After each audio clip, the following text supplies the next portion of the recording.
Porque cuando le pidieron pasar, porque ellos son difíciles.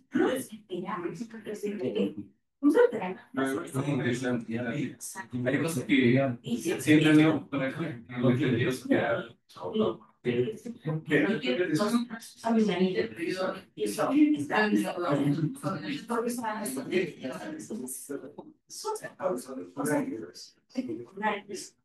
No puedo. De todas maneras, claro, el hotel me y noche, él es totalmente, o sea, él estaba preguntando, vamos a hablar de eso, y o sea, porque tú sí te, ellos por venir a o sea, el sistema con que más te da, la cosa es que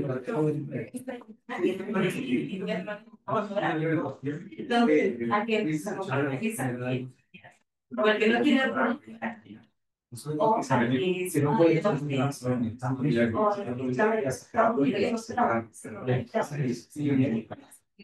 o sea, tú no vas a y, o sea, no, y era como que, o sea, es un trabajo que se quiere más, y porque escribieron varios la computadora, y los varios están, y las cosas, como la clase, y el tiempo, y el que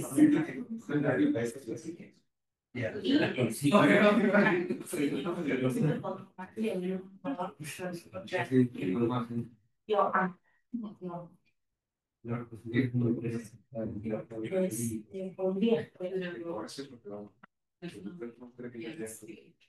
no, que es como ahorita me la gente no puede plantear y eso pasó con el así no casi no si es como ya yo prefiero tener como que voy a dar los recursos o para el curso que ya se lo van a entonces dije a la vida y qué me pasa no pasa nada no sí pero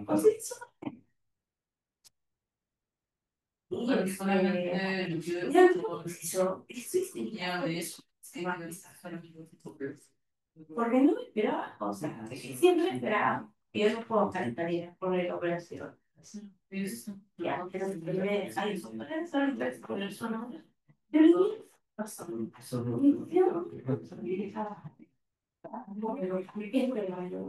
Siempre te va a enseñar en el hogar. No había más, no es así. Yo creo que sí, sí, porque yo sí también absolutamente. Pero, antes lo bueno, lo que también no es eso, pero no con sentido. Sí, Esa vaina no funciona, no sé por qué razón. No proyecta. No. es obviamente es porque es la de contacto. Podríamos llamar a alguien de. Sí, porfa. No, no, no quiere proyectar. Se queda en el otro. No quiere. Eso depende de cosas de la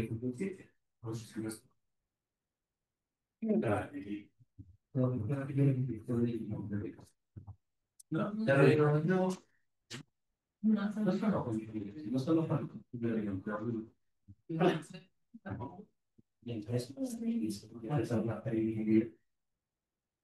o sea, la universidad que podría no siempre trabajar la diferencia.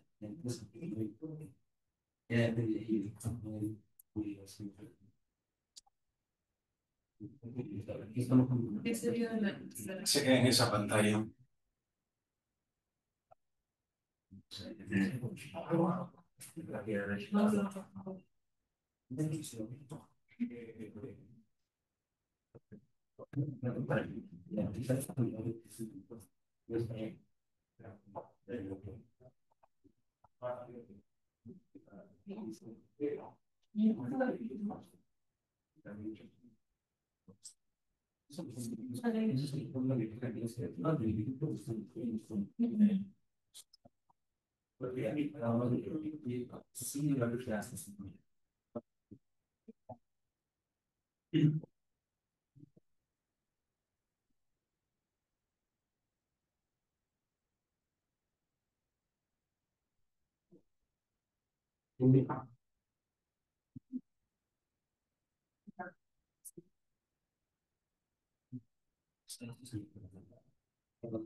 Buenas, gracias. No proyecta, solamente se queda en la pantalla, a pesar que le doy las varias opciones. Sí que pasa. Gracias, Eric. ¿Con qué comando lo hace? Windows P. Windows P. Excelente, muchas gracias.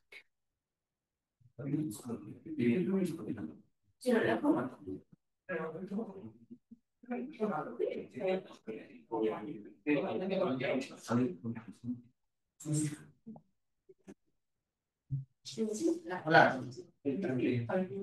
A ver, chicos, vamos a comenzar, porque ya estamos con la hora avanzada. ¿Están en exámenes? Sí. A ver, vamos a continuar con el tema de oferta y aceptación. Pero además, chicos, conéctense lo que están haciendo.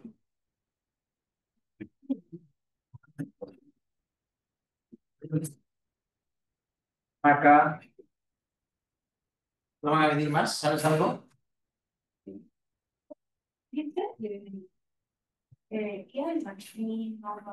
¿Están con exámenes de otros cursos? Ah, ya. Al frente veo que hay chicos que están dando examen. No sé si alguno de aquí. Ya se ha vuelto ya todas las semanas. Eso es lo que me decía ayer mi hijo. Hijo, ¿cuándo tienes examen? Papá ya te dicho todas las semanas. No he dicho nada. Chicos, vamos a entrar a un par de temas bien importantes. Vamos a entrar. Vamos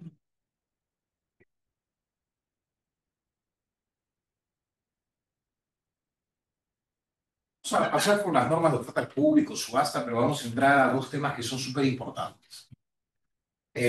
Uno que tiene que ver con la contratación masiva y los mecanismos que existen hoy en día para contratar a propósito de la necesidad de uniformizar contratos de manera masiva, igualmente, como consecuencia, evidentemente, de que los productos y los servicios que hoy existen en el mercado, muchos de ellos se ofrecen de esa manera, y en consecuencia vamos a estudiar lo que son las modalidades de contratación denominadas contrato por adhesión y cláusulas generales de contratación.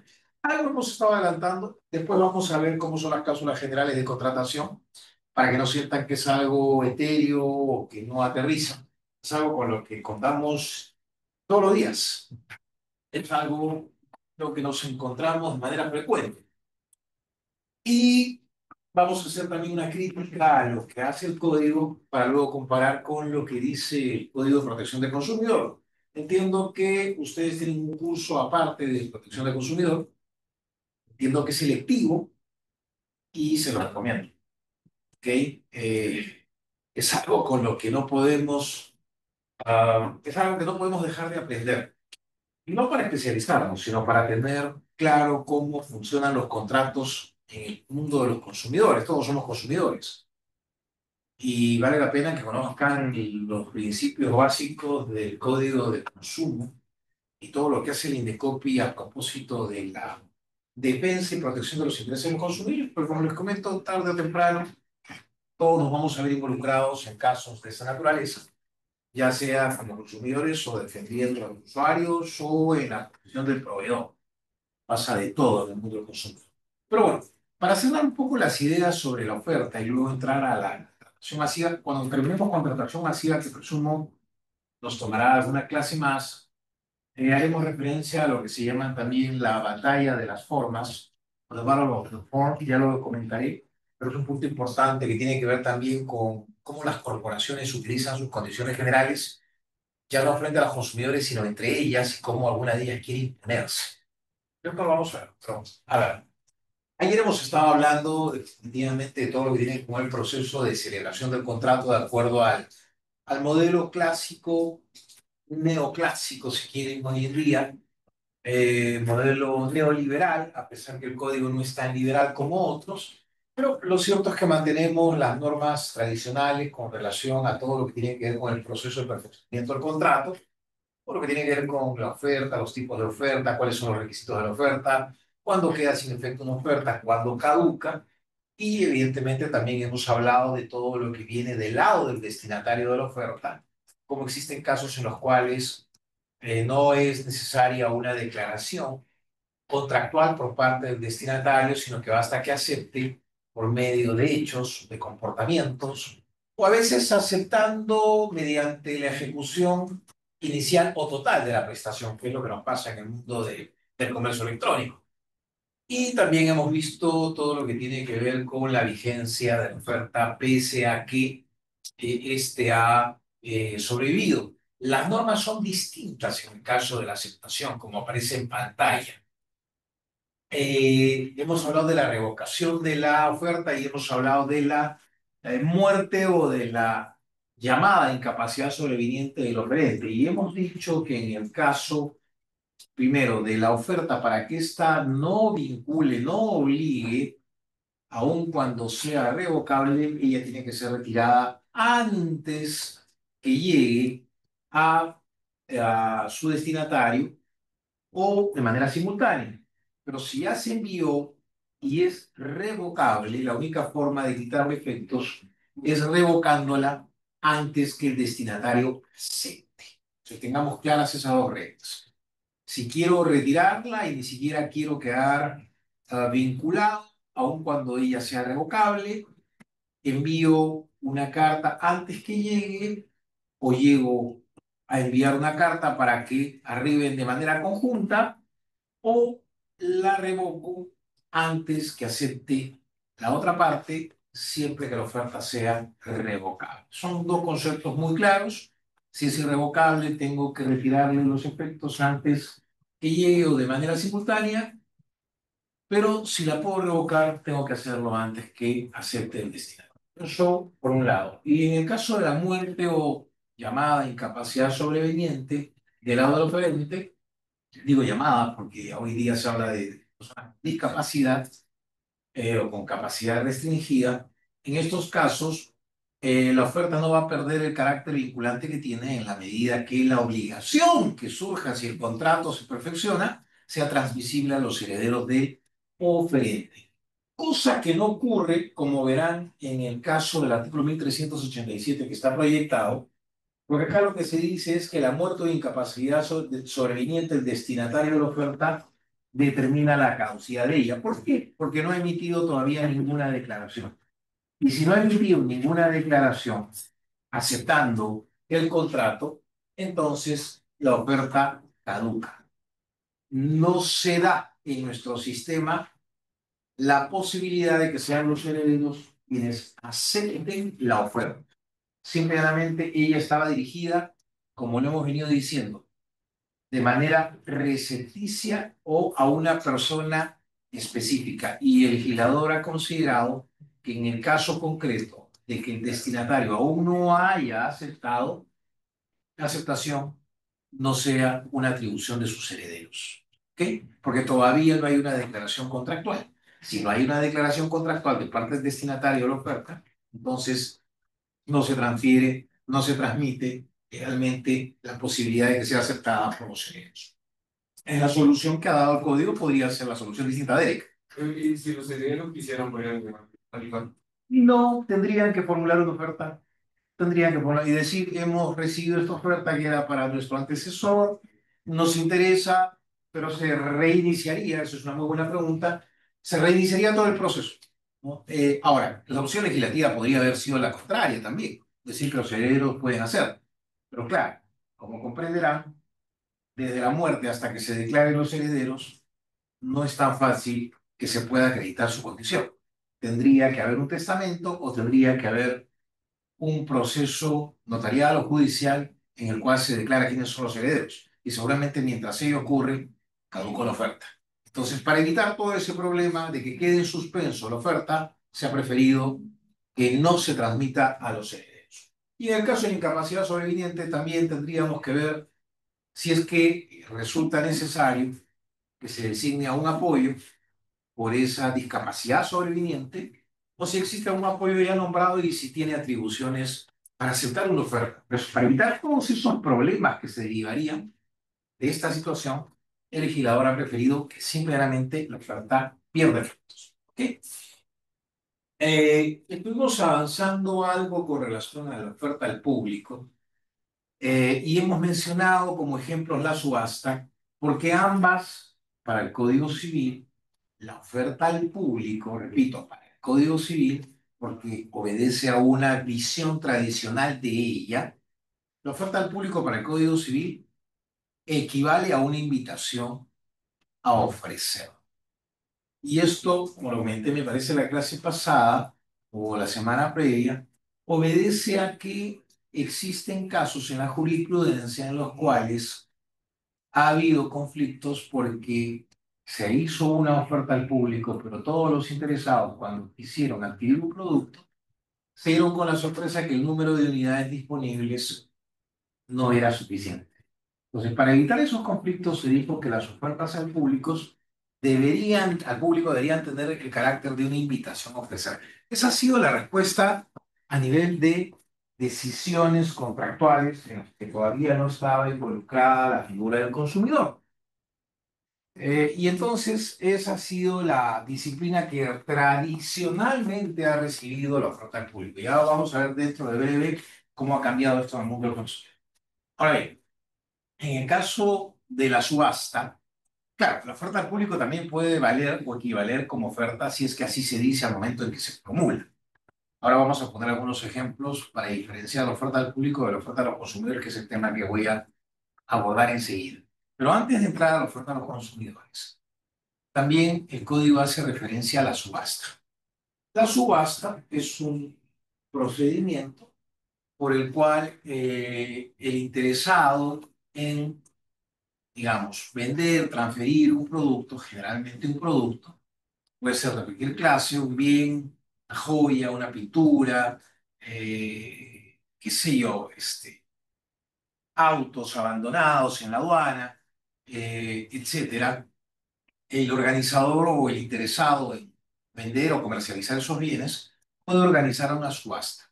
Y la subasta es un mecanismo por el cual se convoca a todos los interesados en la compra de esos bienes con la finalidad que ellos vayan presentando ofertas, propuestas.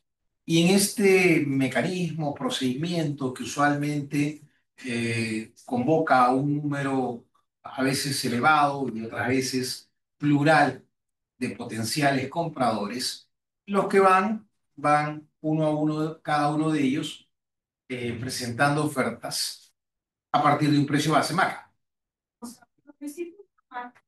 Sí, sí, sí, sí. La subasta es el concepto general y dentro de las subastas pueden haber remates. Hay subastas privadas, hay subastas públicas. En nuestro caso estamos hablando de subastas privadas, porque están reguladas por el Código Civil. Pero en efecto, lo que a veces se llama remate no es otra cosa que una convocatoria a una subasta para tratar de vender los productos o bienes que se quiere comercializar o vender. Ahora, lo que pasa es que a veces el concepto de remate tiene un contenido muy particular. El remate es ya estoy tratando de vender los bienes de los cuales quiero salir, inclusive al más bajo precio. Voy a rematar. Ya no quiero, tengo mercadería que soy un gran distribuidor, por ejemplo, de, qué sé yo, de ropa y hay ropa que no he podido vender. Entonces, ¿qué hago? ¿Puedo utilizar para el remate o una subasta o puedo no usar una subasta para rematar? Los outlets, ¿no es cierto? Lo que hacen los outlets, este concepto de outlet que los hemos heredado, este concepto de la experiencia americana, en los outlets lo que encontramos es ropa sumamente rebajada que están rematando, pero no es un proceso subasta. ¿Estamos? Entonces, un remate se puede hacer dentro de una subasta o fuera de ella, pero sí se puede utilizar la subasta para rematar bienes. Claro, allí al final probablemente quien compre, compra a mejor precio. Ya no es tan al más bajo, pero a veces rematan lotes de bienes y se lo lleva quien pague más. Y aún así sigue siendo precios bastante interesantes para quienes participan en esa subasta dentro de la cual hay un remate. Ahora, no todas las subastas son remate, porque acuérdense que en las subastas también se puede buscar al comprador con el mejor precio. ¿Cierto? Qué sé yo, quieren vender una obra de arte, una pintura, una escultura, quieren vender un inmueble. Entonces, en esos casos, lo más probable es que el precio siempre tire hacia el alza, tenga la posibilidad de que se incremente. Siempre se parte en una subasta, siempre se parte de un precio base. No se va a ciegas. Oiga, voy a vender esta pintura cusqueña o quiteña. Su precio base son 10.000, 15.000, 20.000 dólares. Los interesados irán y si se formulará por parte de todos aquellos que quieran comprarla, las ofertas. El subastador aceptará la que sea mejor y con ello se entenderá perfeccionado el contrato. ¿Ok? Por eso es que el artículo 1389, en su segundo párrafo, dice que el contrato se celebra cuando el subastador adjudica la buena pro al postor que hasta ese momento ha formulado la mejor postura válida.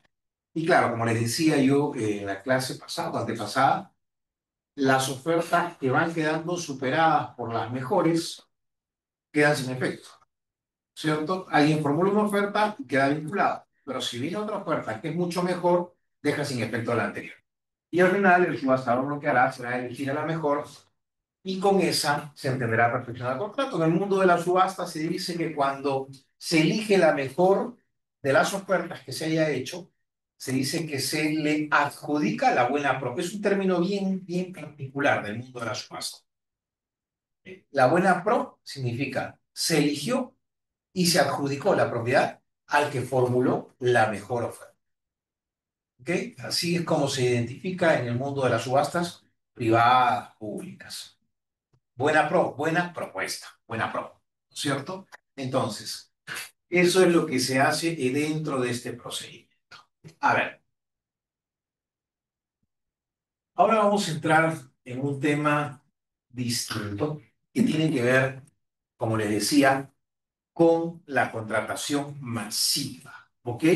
Hasta ahora hemos estado hablando en estas últimas clases del mecanismo tradicional, clásico o si quieren neoclásico o neoliberal de cómo se celebra un contrato entre alguien que formula una oferta, alguien que recibe la misma y que la acepta o realiza una contrapropuesta. Y estas dos partes interesadas pueden, si quieren, iniciar un proceso de negociación. ¿Ok? En el mundo de la contratación masiva, estas cosas van a variar radicalmente. ¿Por qué?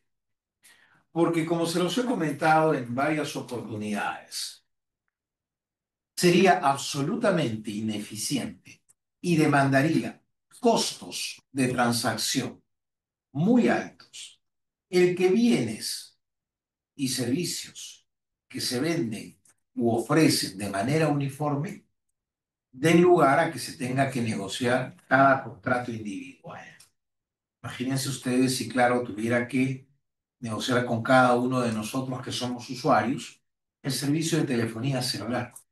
Imagínense ustedes que cada uno de los que compra un vehículo de cierta marca tuviera que negociar condiciones de adquisición de ese contrato, perdón, de ese auto.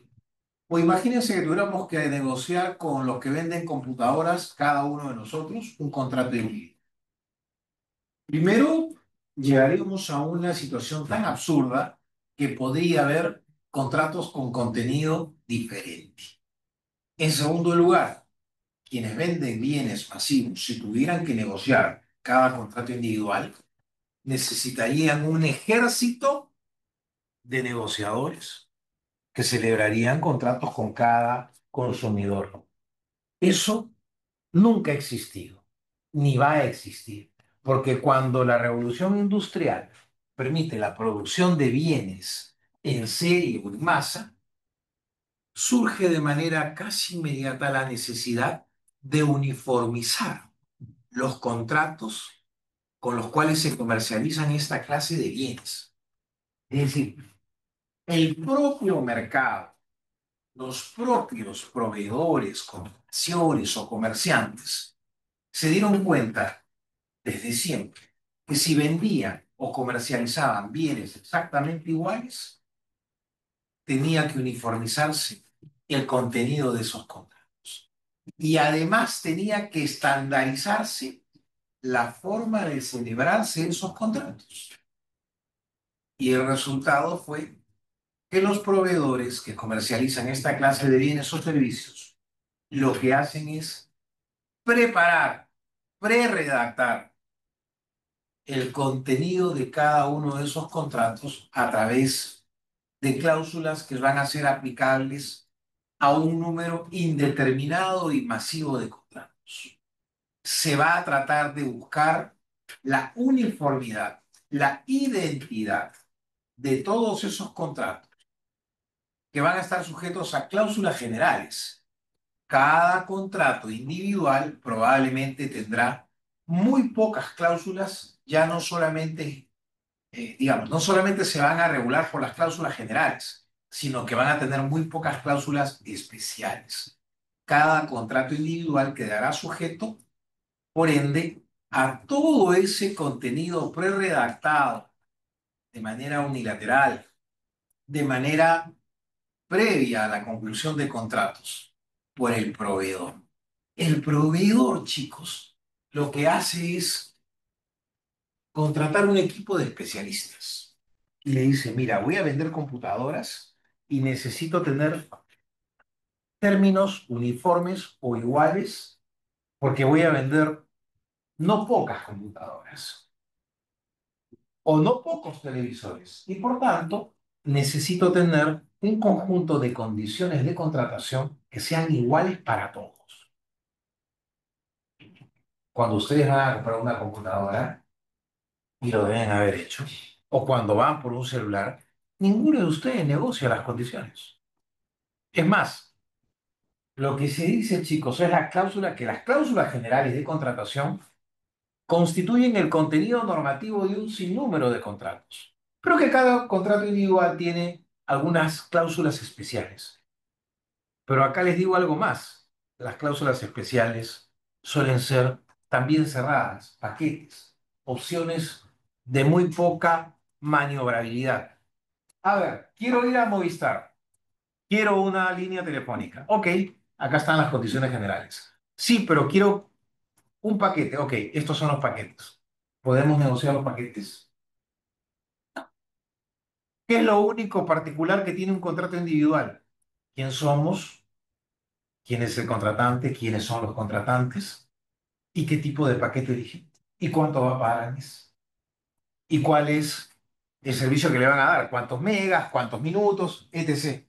¿Algo más? No, ya está predefinido. Cuando van a pedir el servicio de Internet, ¿qué es lo que pide? Ancho de banda, velocidad. Pero acaso pueden decirle, no, no me des este paquete que tiene 80 megas, ni quiero el de 90, quiero uno de 15. No hay, no hay, imposible. Entonces, en el mundo de la contratación masiva, en el mundo del retail, en el mundo en el que se consumen masivamente bienes o servicios, la contratación se ha vuelto desde siempre una contratación estandarizada, pero estandarizada por los propios proveedores de estos bienes y servicios, por muchas razones, chicos. Primero, a ver, nos van a ahorrar costos de transacción las cláusulas generales de contratación. Hay dos modalidades, ¿ya? Ahora vamos a ver. Son el contrato por adhesión y las cláusulas generales de contratación. Después voy a destruir el contrato por adhesión, porque parece una tontería que se haya separado, pero ahora lo vamos a ver de todas maneras. Lo que hacemos es simplemente adherirnos a las cláusulas de contratación. Se acabó la capacidad de negociar el contrato en la contratación masiva. En la contratación estandarizada, conservamos nuestra libertad de contratar, pero se aniquiló la capacidad de negociar el contenido del contrato. Ya no hay más esa etapa de negociación. Y algo más, esto lo dijo hace muchos años el profesor Bullard. Si yo quiero comprar algo, si yo quiero adquirir algo, en mi oferta de compra tengo que incorporar las cláusulas generales del proveedor. Quiero este celular, ok, estas son mis cláusulas generales. Si yo quiero, estoy haciendo mía esas condiciones porque yo he ido a proponer el contrato. Y solamente van a aceptar mi oferta de querer acceder a ese servicio si hago mías esas cláusulas generales de contratación. ¿No es cierto? No es que a mí me busque, me puede buscar seguramente, y seguro ustedes también son invadidos con tanta llamada de los call centers. ¿Qué tal cosa? ¿Qué tal otro? Y claro, ahí viene todo eso con condiciones generales. Pero si soy yo quien va a buscar a Movistar, tendré que hacer dentro de mi interés de adquirir una línea, tendré que hacer mías sus condiciones generales. Pero más allá de si forma parte de la oferta o de la aceptación, lo cierto es que los términos, chicos, no son negocio. Y esto tiene una serie de ventajas, ¿ya? Porque lo que hay que entender no es que el hecho de que se aniquile la capacidad de negociar o la libertad contractual sea per se mal. Por el contrario, al ahorrarse costos de transacción, no nos van a trasladar esos costos de transacción. ¿Quién asume los costos de producción, de comercialización de un producto? El consumidor. Si hay costos de transacción, porque no hay que negociar el contrato, no asumimos esos costos. Dos, la empresa definitivamente gasta en preparar esas cláusulas generales de contratación. Tiene que contratar a un equipo de abogados, de marqueteros, a veces hacen un estudio de mercado.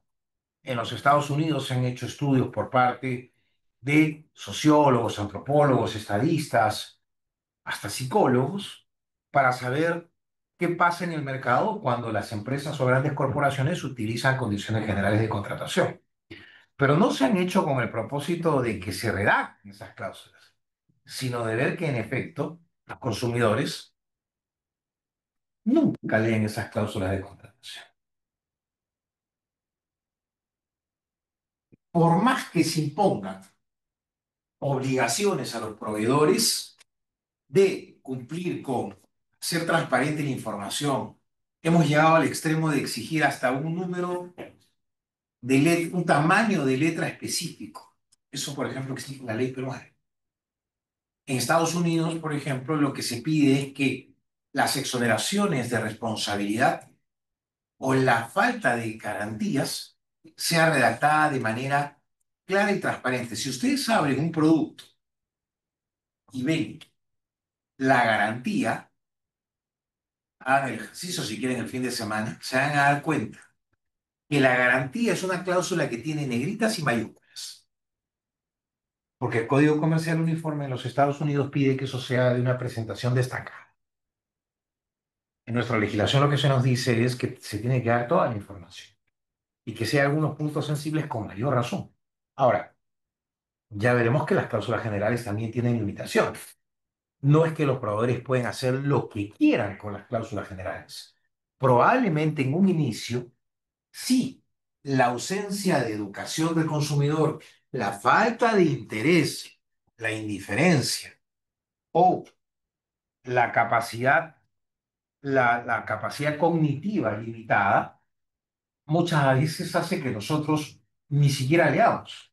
Primero, ustedes tienen la ventaja que estudian Derecho, pero alguien que no estudia Derecho, cuando ve ese formulario de 10, 15 páginas con letra pequeña, ni siquiera lo revisa, ni siquiera le genera curiosidad. ¿Por qué? Porque a lo largo de las décadas, chicos, sobre todo cuando esto comenzó, los proveedores eran conscientes que mientras más difícil fuera el lenguaje, que mientras más engorroso fuera el clausulado general, más desincentivo se generaba para que el consumidor no leyera nada. Y aún con los años y con las décadas que han pasado, y con las obligaciones que existe de que la redacción sea clara, transparente, corta, directa, aún así no leemos nada. Y eso lo saben los proveedores. Ellos se han hecho asesorar por toda clase profesional y saben que independientemente de todos los mandatos legales que existan, o de la transparencia, o de la apertura de información, los consumidores no leemos nada. Nos creamos una cuenta en un correo y no leemos nada. Nos creamos cuenta en un WhatsApp, a pesar que no nos cuesta, y no leemos nada. Y cuando pagamos, tampoco leemos, ¿no es cierto? Y claro, ahora vamos a hablar también de los rolling contracts, cuando las cláusulas generales llegan después. Pero todo esto, que aparentemente parece malo, tiene muchas ventajas. Uno, les dije, se ahorra costo de transacción. La organización, la empresa, el proveedor no se sienta a través de un ejército de negociadores con cada consumidor para negociar un contrato. Sería fatal. El costo sería terrible. La falta de uniformidad sería desastrosa. Y por eso las cláusulas generales, además de ahorrar costos de transacción, tiene la ventaja de que uniformiza los contratos. El proveedor tiene contratos con miles o millones de personas y todos son iguales. ¿Se imaginan ustedes cuántos teléfonos celulares o contratos de teléfonos celulares puede tener Claro o Movistar en el Perú? Millones, millones, chicos, pero son uniformes en su redacción. ¿Y cuál es la ventaja? Además de reducir costos, uniformizar el contenido, se garantiza también una interpretación uniforme. Todos los contratos se van a tener que interpretar de la misma manera.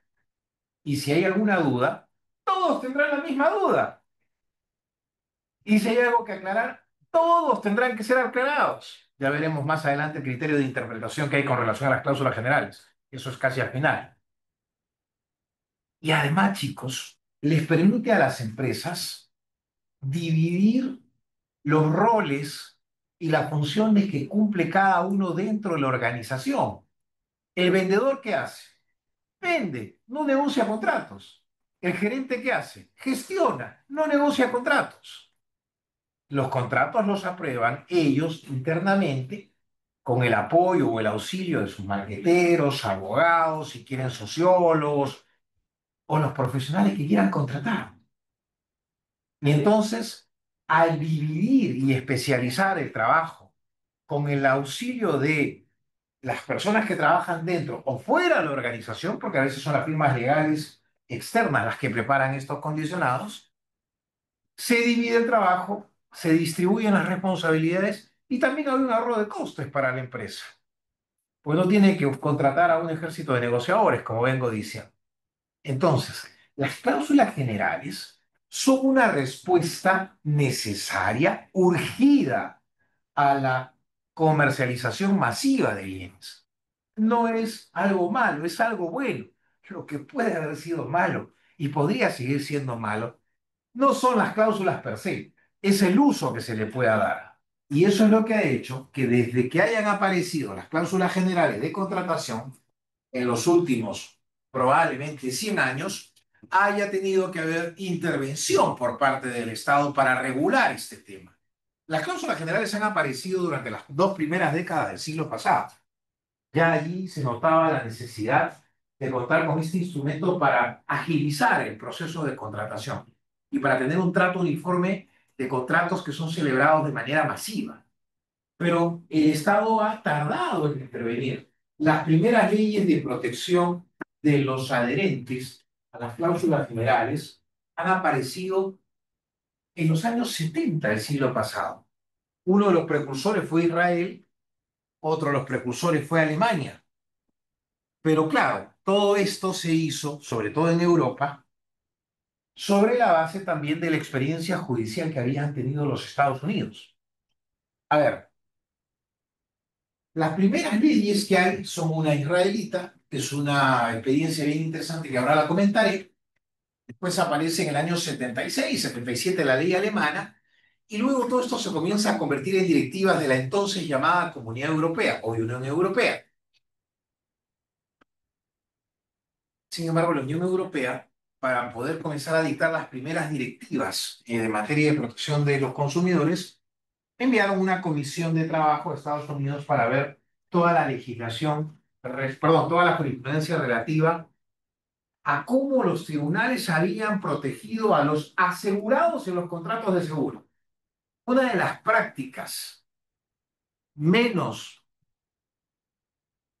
o más arbitrarias, para ponerlo en estos términos, una de las prácticas más arbitrarias que había en los Estados Unidos mediante el uso de condiciones generales de contratación fue en el sector de los seguros, seguros de salud, seguro de bienes, de siniestro de bienes, en los que las cláusulas eran bastante llamativas. Chicos, entonces, a ver, ustedes sí me entienden cuando hablo de un contrato de seguro, ¿no es cierto? Los contratos de seguro lo que hacen es otorgar una cobertura para que en caso se produzca algún siniestro, el seguro asuma el costo económico de ese siniestro. Un vehículo que choca, una casa que se incendia o una enfermedad que sufrimos. Los costos económicos de esos siniestros se los trasladamos al seguro porque le hemos pagado para eso la cobertura a través de una prima. ¿Ok? Bueno, en Estados Unidos entre los años 50 y 70, las compañías de seguro hacían lo que les daba la gana. Cambiaban sus condiciones de un año a otro, incorporaban más exclusiones, incorporaban más requisitos o a veces denegaban sin mayor fundamento el amparo de la cobertura. Y todo esto dio lugar a una jurisprudencia frondosa, riquísima, de protección de los usuarios, llamados en ese momento adherentes. ¿Por qué adherentes? Porque se adherían a las condiciones generales de contratación predispuestas y utilizadas por las compañías de seguro en el mercado. Esto fue una experiencia realmente muy buena en los Estados Unidos que motivó a que en Europa se redescubriera la necesidad de proteger a la parte débil que por entonces todavía no se le llamaba consumidor. Porque en el fondo, cuando hablamos de parte débil, hablamos de parte débil en la negociación o en la determinación o definición del contenido de un contrato. Y los usuarios sí son estructuralmente débiles porque no van a poder cambiar el contenido de esos contratos. Entonces, ¿qué pasó? Que se ha tardado aproximadamente medio siglo el legislador y las cortes en reaccionar al uso indebido de las cláusulas generales de contratación. Y repito, al uso indebido, porque estas condiciones ofrecen y siguen ofreciendo muchas ventajas como las que hemos mencionado.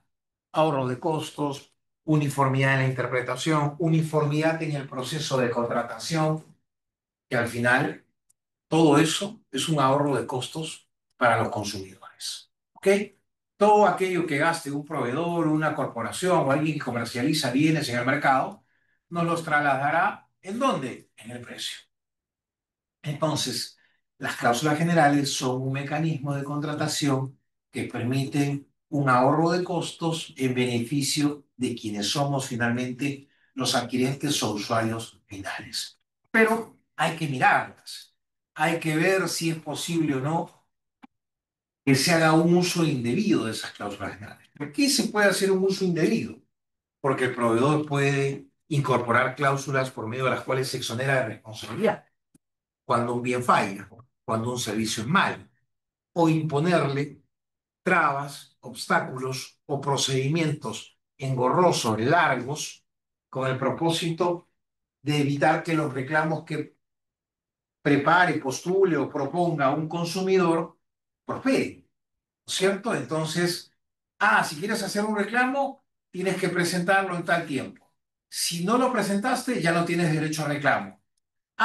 Yo estoy comercializando este tipo de tablet, pero ¿sabes qué? No te ofrezco garantía. O la compras tal como está o no la compras. O sí te he prestado un servicio de reparación de aires acondicionados, pero cualquier cosa que tengas de adicional me la tendrás que pagar y no hay derecho a reclamar por el servicio que he ejecutado. O sea, si estas cosas, chicos, las exoneraciones de responsabilidad, la imposición de cargas, la imposibilidad de utilizar mecanismos de defensa, excepciones, compensaciones, la imposición de una jurisdicción específica, de una ley aplicable. Todo eso se ha venido dando a lo largo de las décadas en el uso de las cláusulas generales de contratación.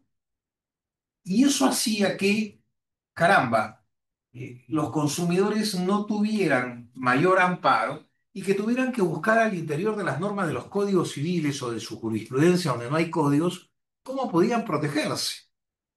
Porque claro, si en el uso de condiciones generales de contratación se incluían estas cosas, entonces esos consumidores terminaban absolutamente desprotegidos, desamparados. ¿Por qué? Porque tengan ustedes en cuenta algo, chicos.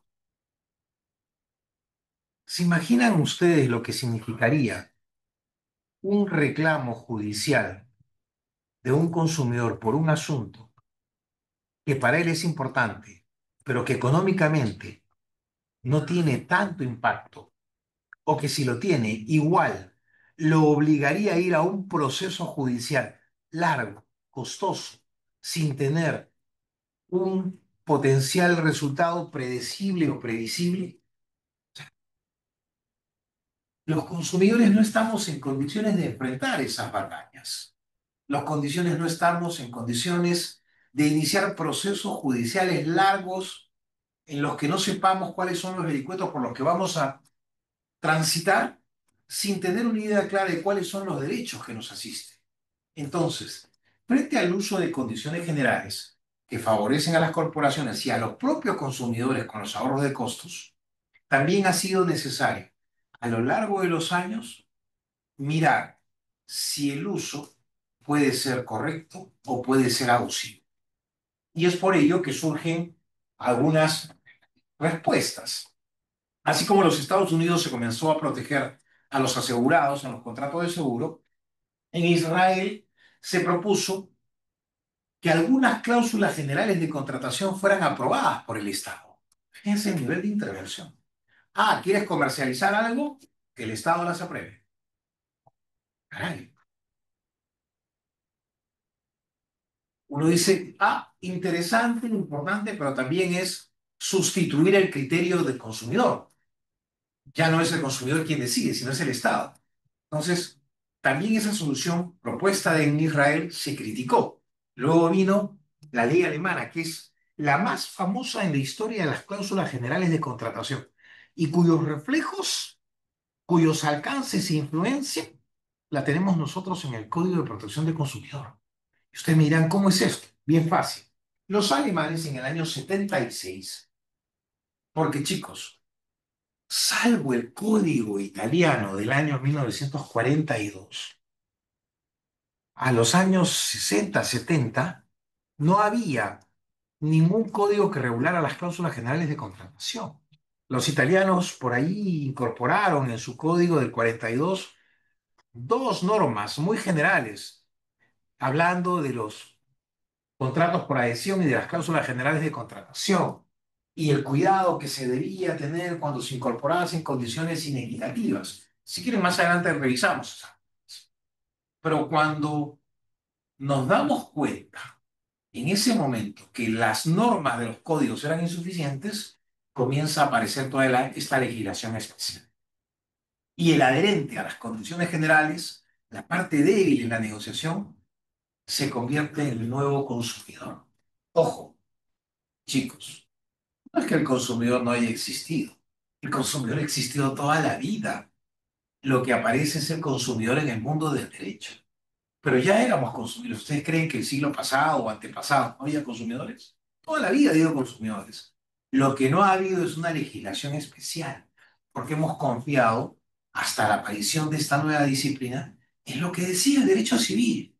Pero el derecho civil, que fue permisivo con las condiciones generales de contratación, no tenía respuestas. Fíjense que inclusive cuando aparecen las cláusulas generales de contratación, hubo reacciones favorables y desfavorables. Había gente como, qué sé yo, se me ocurre recordar a Raymond Saley, que era un gran jurista francés, aunque otros decían que era belga, que escribió un libro que se llama Le Contrat d'Adhésion, el contrato de adhesión. O qué sé yo, Demófilo de Bueno, no sé si era español o mexicano, pero vivía en México. Y como ellos dos, otros más, que decían que el contrato había muerto. ¿Por qué? Porque ya no se podía celebrar un contrato negociado. Y decían que el contrato, con la aparición de las cláusulas generales de contratación, había sido aniquilado. Y se hablaba de los procesos de...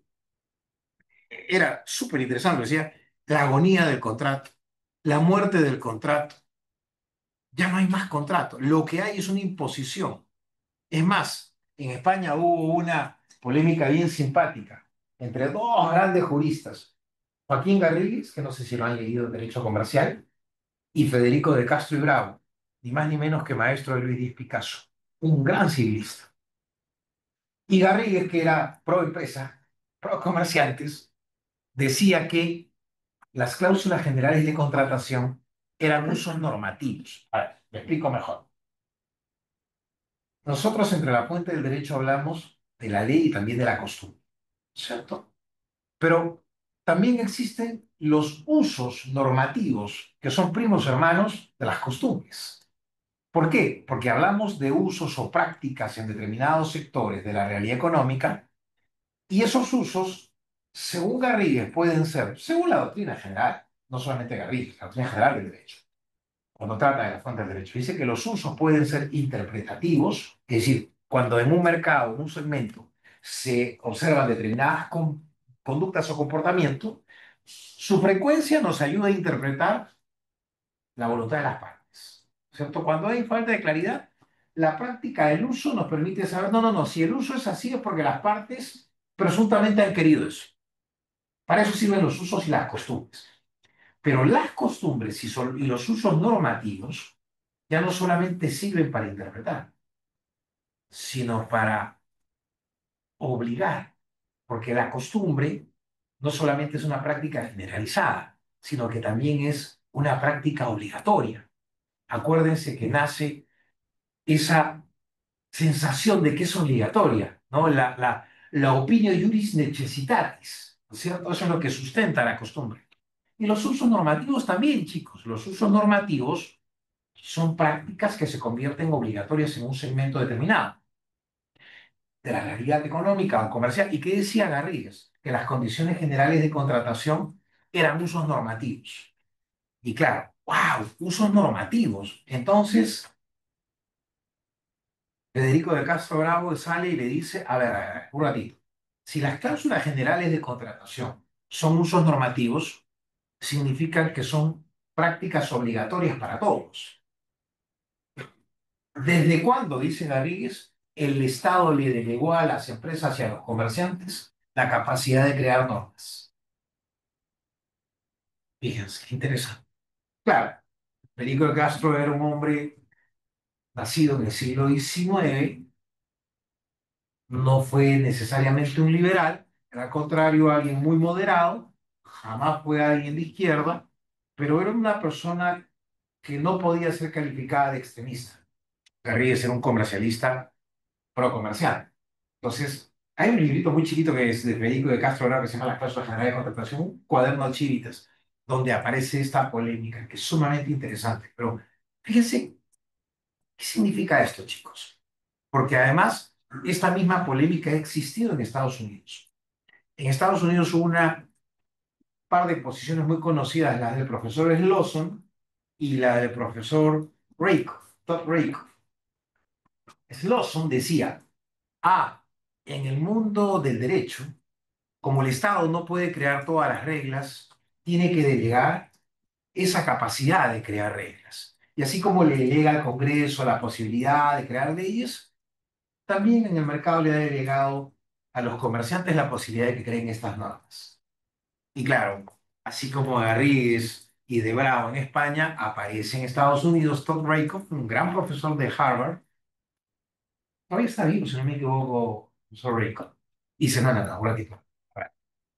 Las cláusulas generales de contratación, aunque él las trata dentro de un artículo que apareció en la Harvard Law Review que se llama Contract of Adhesion, dice, las cláusulas generales de contratación van en contra de la libertad de contratar. Y por lo tanto, si no se prueban que son válidas, se presumen inválidas.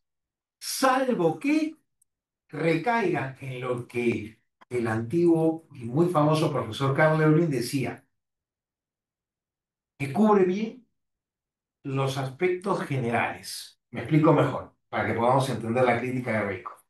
Chicos, cuando nosotros contratamos con arreglo a cláusulas generales, ¿de qué nos preocupamos?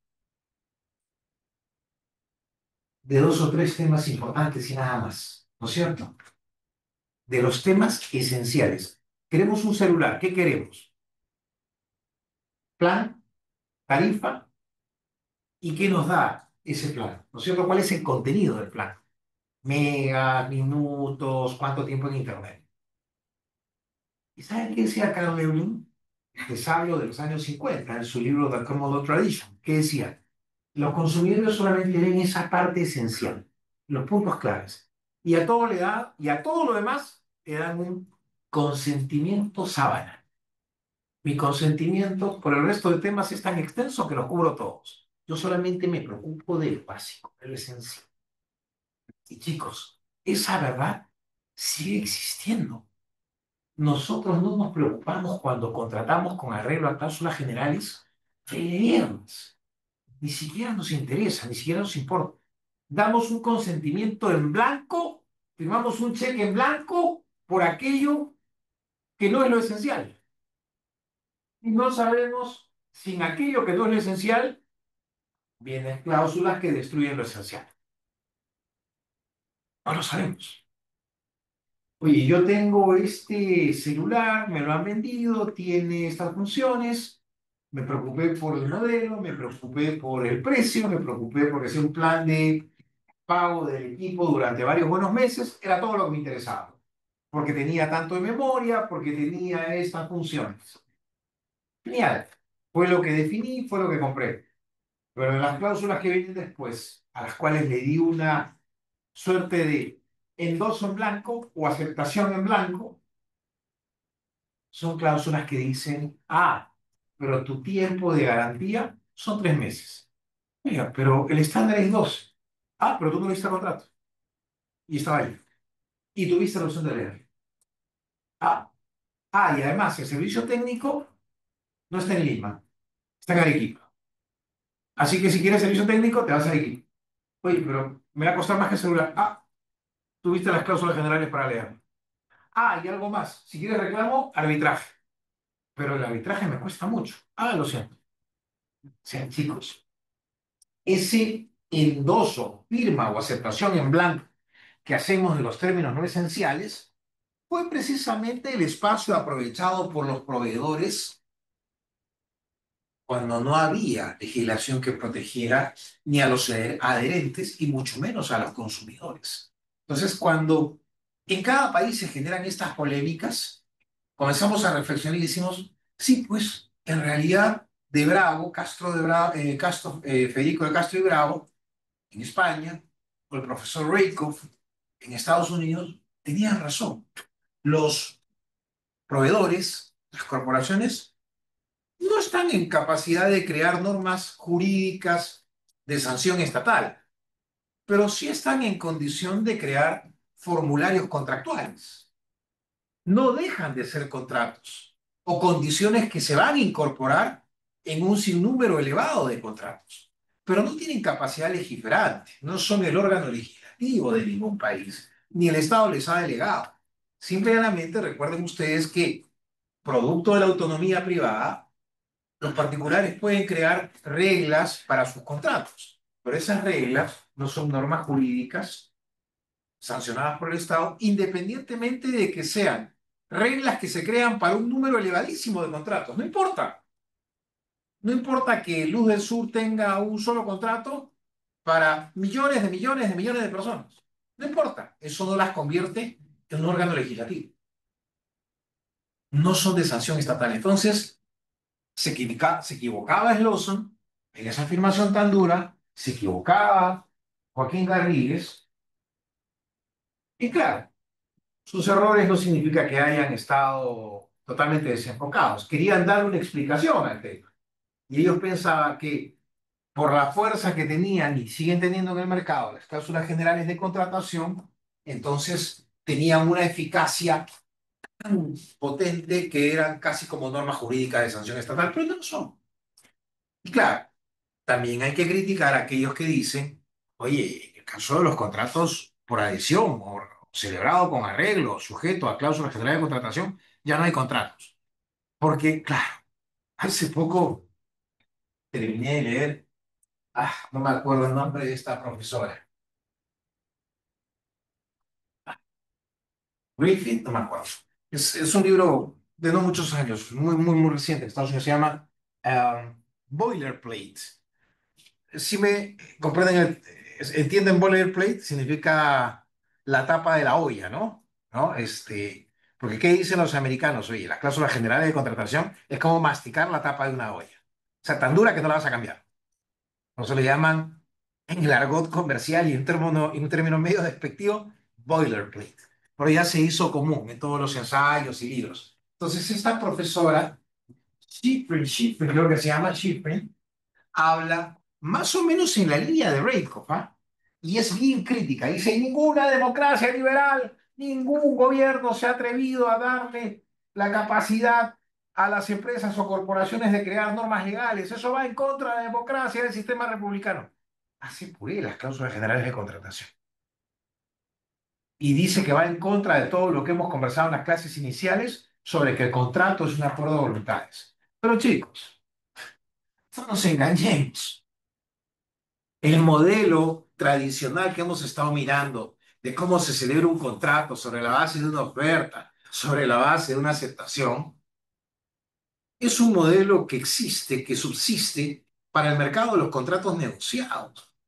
Pero no se puede desconocer que existe un mundo del retail o masivo en el cual a los propios consumidores nos significa un ahorro de dinero el contratar con arreglo a cláusulas generales de contratación. Lo que pasa es que van apareciendo otros hechos u otras formas u otras realidades que también comienzan a asustar, ¿no es cierto? Porque claro, a ver, no leemos las cláusulas generales de contratación, no sabemos qué va a ocurrir. Y entonces, ¿a qué nos atenemos? Entonces, esto comenzó a tener una serie de respuestas. Los alemanes, en el año 76, aprueban una ley de contratación de cláusulas generales de contratación. Habrá una ley de cláusulas generales de contratación. Su ley, que ya ha sido incorporada al código, tiene un régimen sumamente interesante que es el que tenemos nosotros en el Código Consumo. A ese nivel ha llegado la ley alemana de influir en muchísimos países del mundo. Tiene lo que se llama una lista negra de cláusulas abusivas. Hay una lista negra y esas cláusulas que están en esa lista negra no son exigibles. Y tiene lo que se llama una lista gris, que son cláusulas sospechosas, que son cláusulas que revisadas por la autoridad judicial pueden ser declaradas como inexigibles. ¿Por qué? Por ser abusivas, por ser poco equitativas. Se habla de cláusulas abusivas, de inequitativas, de cláusulas leoninas, etc. Bueno, Alemania con esta ley inauguró toda una etapa de tratamiento de las cláusulas generales de contratación, porque su ley comenzó a ser copiada o sirvió de inspiración para muchas legislaciones. Y además su ley luego de tener una lista negra y una lista gris de cláusulas abusivas o potencialmente abusivas, la lista gris tiene lo que se llama una cláusula de cierre del sistema. Dice, sin perjuicio de la lista negra, de la lista gris, también puede ser considerada abusiva una cláusula que en perjuicio del principio de la buena fe altera los derechos y deberes de las partes de manera sustancial. Impacta sobre la proporcionalidad o relación o sobre el conjunto de derechos y deberes de las partes. Esta ley alemana, que comenzó a ser mirada, generó además en los años 70, 80 del siglo pasado jurisprudencia riquísima, en la que los tribunales alemanes, aplicando la ley, decían qué condicionados o qué cláusulas de uso de proveedores y comerciantes presentaban signos de abusividad o de vejatoriedad. Y esa ley alemana se convirtió en el año 93 en una directiva que redactó la Unión Europea para que fuera empleada por todos los países que integran la Unión Europea. Ya los españoles habían tenido una ley antes de la directiva del año 93, que es a nivel comunitario. Los españoles tenían una ley, si no me acuerdo, del año 79, 80, pero que no era una ley tan interesante como la alemana. Los demás países también comenzaron a legislar. Pero acuérdense que en Europa uno de los objetivos, ideales o herramientas de la integración de la comunidad es tratar de aproximar y uniformizar o armonizar las leyes de los distintos estados. Entonces, en materia de consumidor, se propuso esta directiva del 5 de abril del año 93. Es una directiva inspirada fundamentalmente en la ley alemana.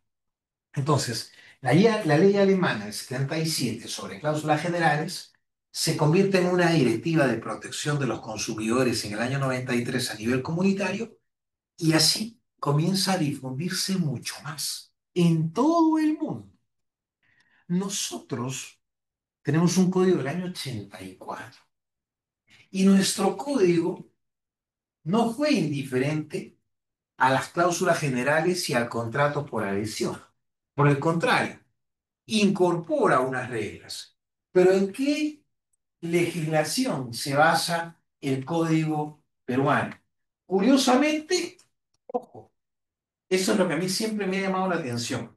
Nunca lo entenderé, nunca lo terminé de conversar con eh, el profesor de la Puente y la Valle. Nunca lo terminé de discutir con Max Alex Schreiber, pese a que escribimos un libro juntos sobre contratos modernos, pero lo que siempre me llamó la atención es, ¿por qué si el código es del 84 no nos inspiramos en la ley alemana antes? Porque no teníamos contacto con la realidad jurídica alemana.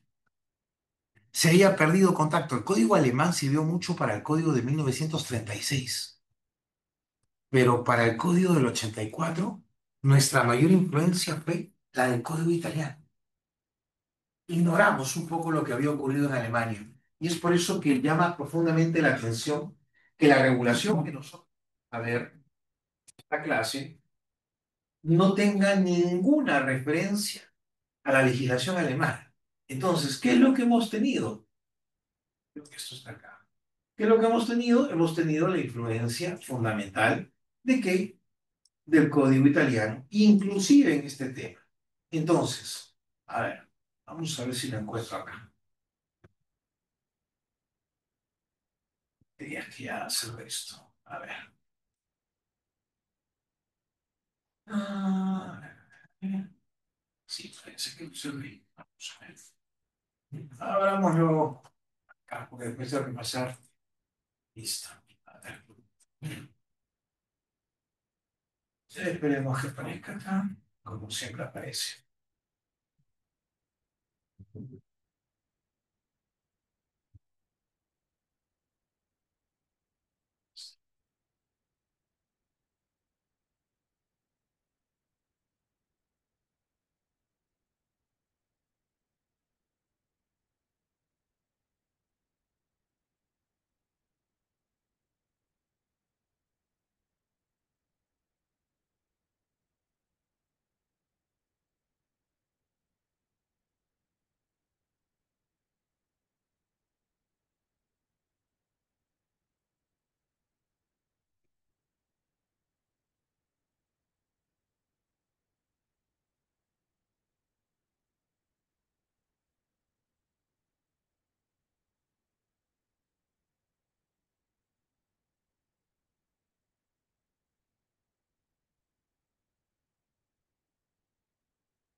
Cuando ustedes se imaginan las condiciones generales de contratación de las que estamos hablando, ¿las han visto alguna vez?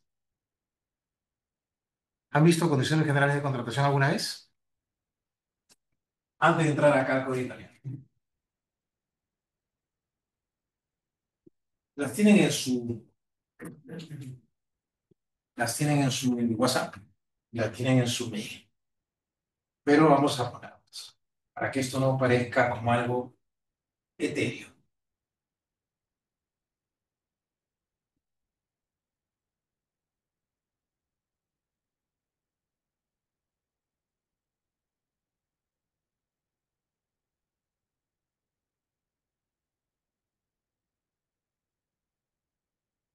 A ver, vamos a poner cualquiera.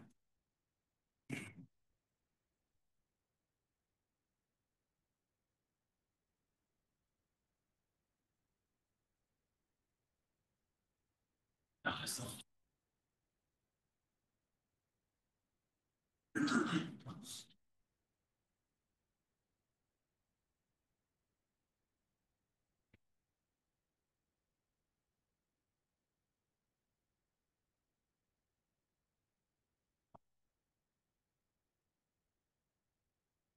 Cuando tomamos el servicio de un celular, usamos esas cláusulas generales de contratación o nos adherimos a esas cláusulas generales de contratación si hemos tomado el servicio con Telefónica, Movistar o como se llame ahora. ¿Qué es lo que hace? Decir cuáles son las condiciones.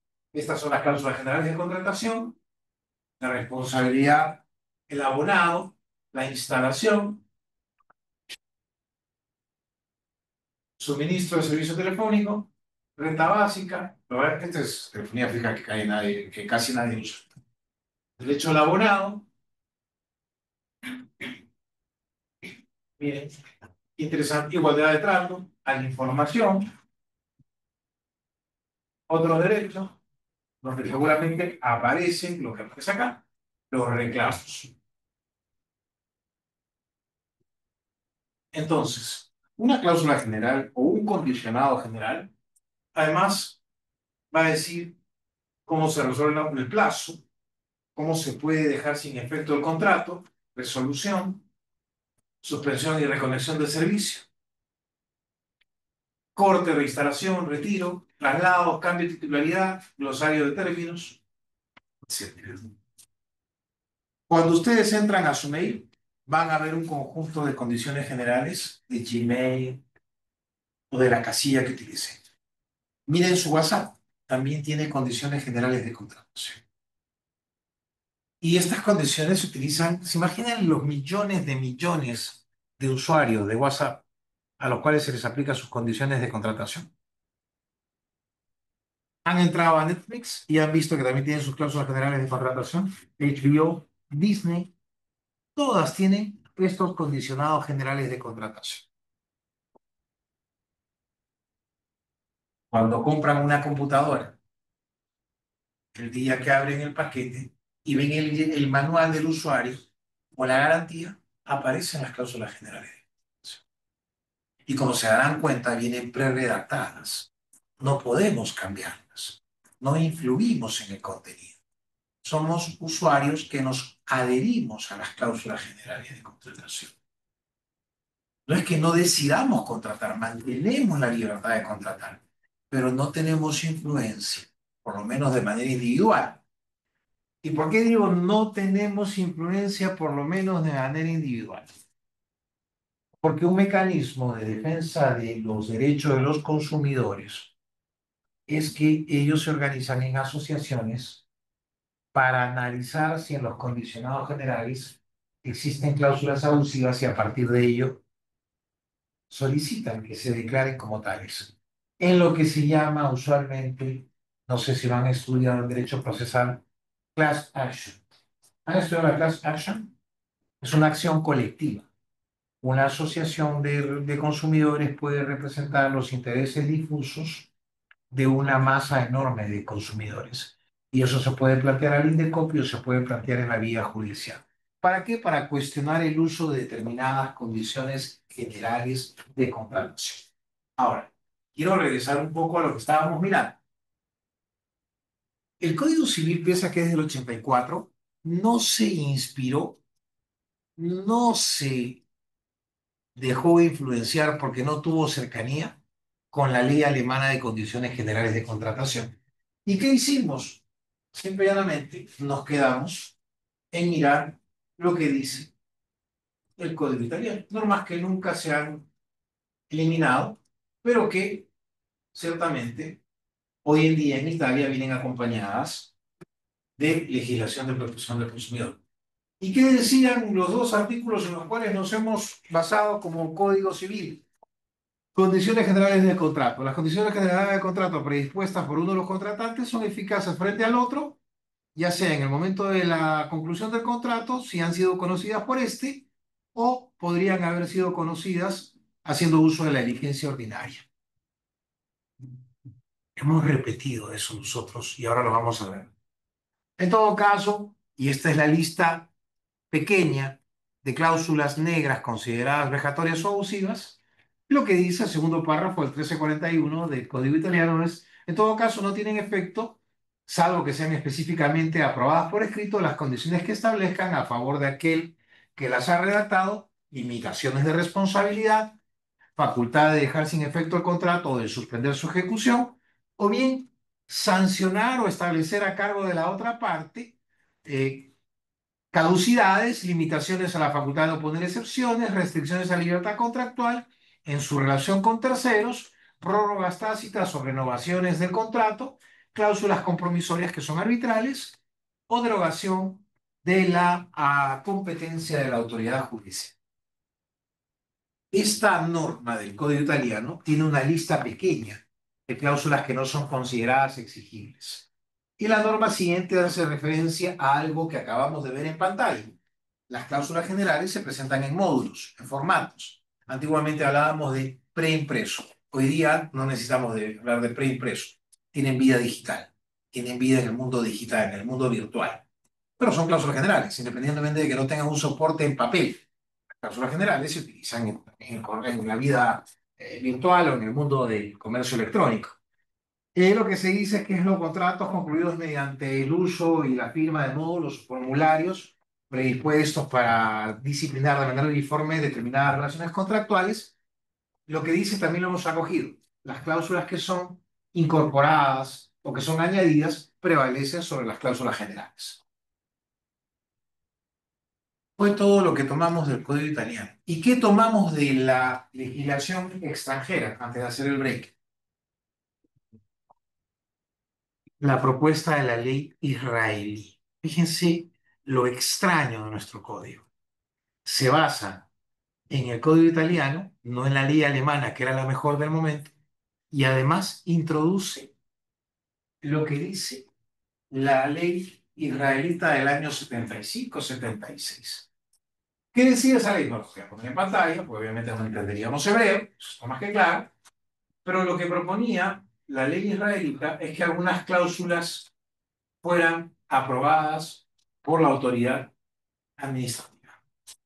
Entonces, cuando aterrizamos en el Código Civil, luego del break, vamos a darnos cuenta que el código regula las cláusulas según sean aprobadas o no aprobadas por una autoridad. En ese momento en que se redactó el código no se veía como mal, además estaba el ejemplo de lo que había propuesto Israel. Hoy en día ese sector de las cláusulas aprobadas por la autoridad administrativa se ha reducido a los servicios públicos y a la banca, seguros y AFPs. Todo el resto de condiciones generales de contratación que circulan en nuestro mercado no están aprobadas por ninguna autoridad administrativa. Y creo que tampoco lo van a estar. En algún momento propusieron que fuera el INDECOPI quien las aprobara. Porque finalmente, como vamos a ver cuando hablemos de los mecanismos de control de las cláusulas generales, es el segundo nivel de control y no es el definitivo. Y la autoridad administrativa o regulatoria se puede equivocar. Entonces, ya vamos a ver cómo aterrizamos esto en la lectura del código y explicaremos la diferencia entre lo que es un contrato por adhesión y las cláusulas generales de contratación. Voy a tomar lista, chicos, y hacemos un break.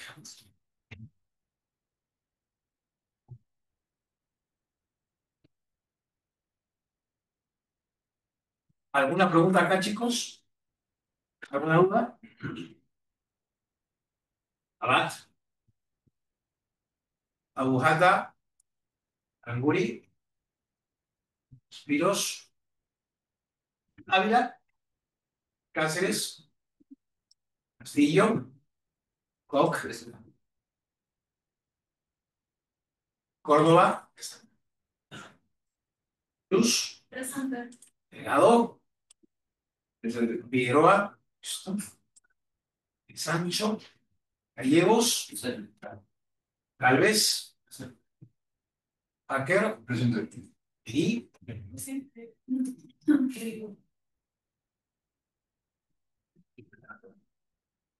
Ébano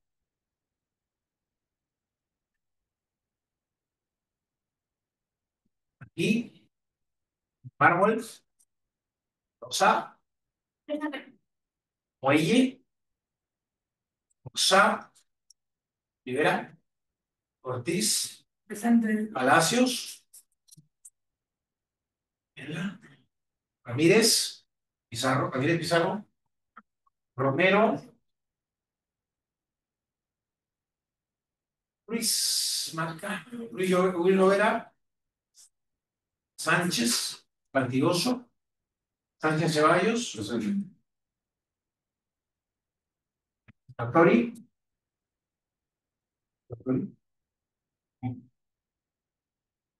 Derek, Len, Sorta, Tello, Vigil.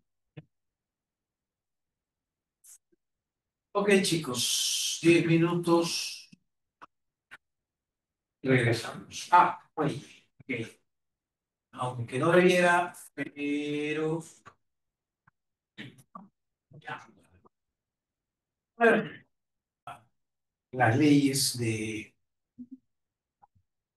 digamos, las cláusulas generales de Amazon, que más o menos van a replicar el mismo esquema. O sea, vamos a estar siempre sujetos a ley aplicable en otros países, que se nos extiende a nosotros, que nos hemos adherido a esas cláusulas generales de contratación, y vamos a tener que ir a cortes o tribunales de otros países. Pero es más por temas fiscales. O sea, Sí, sí, sí, sí. Estas empresas a nivel global lo hacen por temas fiscales. Sin embargo, claro, cada país trata de ver cómo le impone algún tipo de tributación, porque ahora estos servicios están grabados con impuestos a las ventas. Y eso lo controlan ¿cómo? A través de los bancos. ¿Por qué? Porque usualmente estos costos de las cuentas se nos cargan de manera automática en las tarjetas de crédito. Entonces, si se cargan en una tarjeta, en una cuenta, la SUNAT le puede pedir información a los bancos y si no estamos pagando el IGB, entonces sonamos. ¿Ok? todo el edificio. Netflix, y lo pueden hasta, llegado al caso, hacer alguna acción en contra de ellos. Entonces, nosotros, bueno, No, solamente es para validar si Netflix está cobrando o no. Y obviamente ya se han incrementado los costos porque hay que pagar un impuesto. Es una forma de evadir tributación, ¿no? El comercio electrónico evade tributación en muchos países. Claro, me llega, qué sé yo, planos que he contratado a un arquitecto que vive en Indonesia. Lo estoy usando acá. La fuente de origen de ese servicio es el Perú. No, me dirán, no, es un servicio que se ha prestado afuera. ¿Pero lo vas a utilizar acá? Sí, debería estar grabado. Pero, acá. Profe, con el derecho comparado, por ejemplo, no se puede hacer nada. A ver, el tema tiene mayor importancia en los países que sí tienen algún tipo de unificación o integración más que unificación. En ese caso, Europa. En el caso de Europa sí hay normas muy claras en las que se dice que como los mercados están bastante integrados y hay un consumo masivo de bienes y servicios que circulan por toda la Unión Europea, lo que se dice es que los estados tienen que aplicar las directivas y las directivas dicen que se utiliza como punto de referencia el domicilio del consumidor. Entonces, el consumidor, si por ejemplo vive en España y ha contratado con alguien en Alemania, podrá utilizar, obviamente, los tribunales de su país. Y como son países integrados con legislación más o menos uniforme, entonces los reclamos podrán ser resueltos también de esa manera. Normas de forma estandarizadas. El único país en Latinoamérica que ha intentado hacer valer algunos derechos de los consumidores cuando se trata de extranjeros es Brasil. Hay un famoso caso en Brasil, el caso Panasonic. Un brasileño se va a Miami de vacaciones y se compra una cámara filmadora Panasonic. Y resulta que filma durante todo el viaje, pero cuando llega a su país no había ningún registro. No había grabado bien, aparentaba que había registrado bien las imágenes, los vídeos, pero luego lo lleva al servicio técnico de Panasonic y le dice no, el producto es defectuoso. Imagínense ustedes viajar a Miami, regresar a su país y para reclamar tienen que ir a dónde? Allá, porque acá no tiene al vendedor. Entonces, ¿qué hicieron los tribunales brasileños? Dijeron, a ver, es cierto, si el consumidor tuviera que reclamar, tendría que ir al estado de la Florida, pero la marca es global. Y hay Panasonic en Miami, hay Panasonic en Río, hay Panasonic en Sao Paulo. Entonces le echan toda la responsabilidad al distribuidor, si no me equivoco, fue de Sao Paulo. Pero es el único país que tiene ese tipo de decisiones tan drásticas. Por supuesto que existen algunos otros casos que nosotros sí podemos hacer en el Perú. Si yo me compro un seguro de turista, ¿no es cierto? Estos que venden Asiscar o similares, y cuando me voy al extranjero no tengo suerte y no me dan atención médica, cuando regreso puedo demandar a quien me lo vendió en el Perú. ¿Ok? Porque no se cumplió con lo que me ofreció en ese paquete. y si la fiscal no funciona por un tema ya de la propia química americana, no de la fiscal. Tendrá que demostrarse. O sea, Tendrá lo que que te dice lo de sí, la fiscal, te dicen, nosotros hicimos todo lo que pudimos y ellos eran el punto. exactamente, exactamente. Eso tendrá que aclararse más. Profe, el caso de los chips que de acuerdo a tu teléfono para el internet, también hay una parte. Sí. Claro. Lo que pasa es que, a ver, cuando nosotros vamos a otro país, muchas veces tenemos dificultades para comunicarnos. Entonces, lo más sensato a veces es comprar un chip local. Pero claro, cambia el número eh, y hay que estar comunicando a todo el mundo. Pero si tuviera problemas, probablemente la legislación de ese país también tendrá algún tipo de suerte de protección del consumidor. Eh, los Estados Unidos también es un país bien protector de consumidores, ¿sabe? A veces yo me impresiono de los errores que uno comete cuando cree que no hay normas de protección. ¿Sigue siendo un país menos protector que los países europeos? Sin duda, porque favorecen el mercado, pero tampoco es que los usuarios estén completamente desprotegidos. ¿Ok? A ver, aterrizamos un poquito estas cosas. El Código Civil ya tiene sus 40 y tantos años, 41 años, va a cumplir ahora en noviembre. Sí se preocupó por el tema de la contratación masiva, pero como les dije, se inspiró en el Código italiano y en la ley israelita y consagró algunas normas relacionadas con los contratos por adhesión y las cláusulas generales de contratación. El código distingue dos tipos de mecanismos para celebrar los contratos de manera masiva. Lo que se llama el contrato por adhesión. En el contrato por adhesión, una de las partes ha definido de manera previa y unilateral lo que va a ser el contenido del contrato. Y la otra solamente tiene la opción de tomarlo así en bloque, in toto, o no celebrar el contrato. Take it or leave it. ¿Lo tomas o lo dejas? Ahora, dicho sea de paso, un contrato por adhesión también puede ser utilizado fuera del consumo o de la contratación masiva. Si Derek quiere alquilar mi casa, yo le pongo un contrato y le digo o este o nada, y es por adhesión. Pero la idea del contrato por adhesión no es esa. La idea es que sea un contrato que se utilice en el comercio masivo. Sin embargo, valgan verdades, valgan verdades. Lo que se utiliza más en la contratación estandarizada son las cláusulas generales de contratación. Tanto es así que hoy en día casi nadie habla de los contratos por adhesión. Y es más, autores tan famosos como Luis Díaz Picasso hablan de adhesión a cláusulas generales de contratación.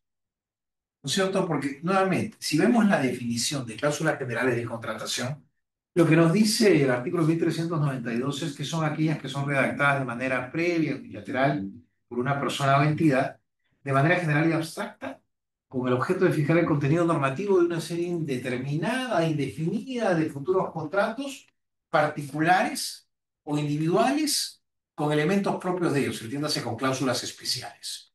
Ahora bien, varios temas porque son bien importantes.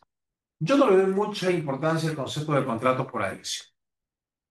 Yo creo que lo que hay son fundamentalmente cláusulas generales de contratación a las cuales nos adherimos para poder acceder a ese contrato, para poder perfeccionar el contrato, y que cada contrato individual se regula por esas cláusulas generales que son iguales para todos, más las cláusulas propias de cada contrato singular, de cada contrato particular o individual.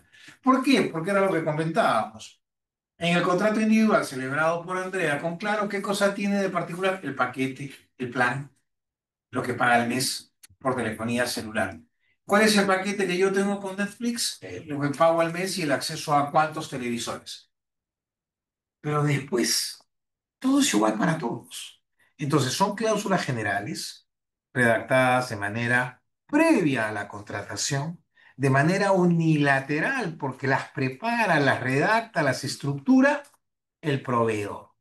Y el consumidor solamente se adhiere. Entonces, para mí, más que hablar de contrato por adhesión o cláusulas generales de contratación, prefiero hablar de cláusulas generales a las cuales nos adherimos.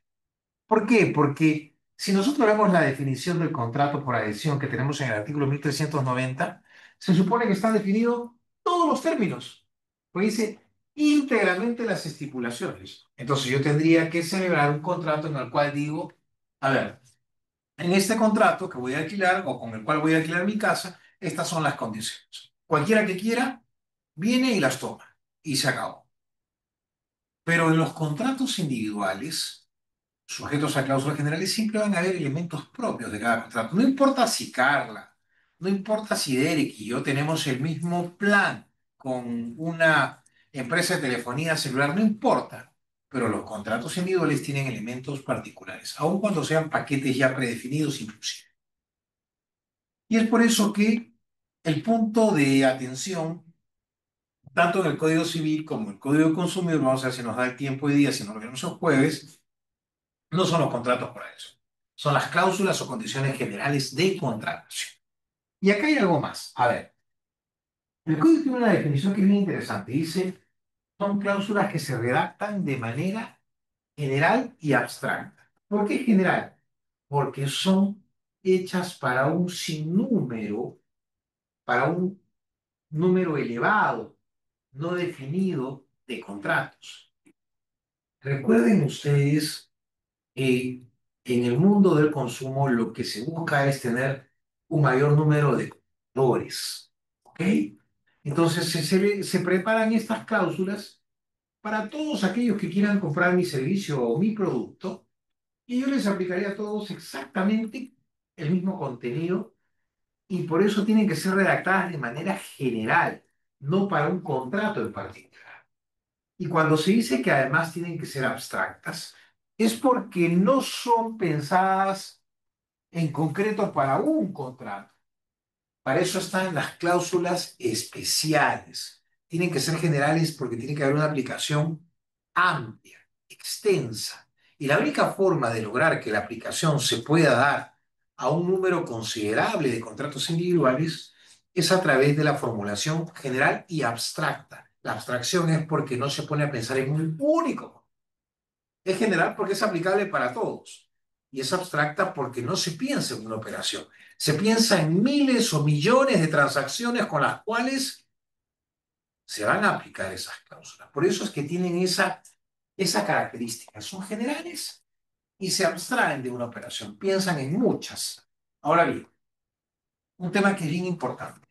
No confundamos, chicos, no confundamos adherente a cláusulas generales de contratación con consumidor.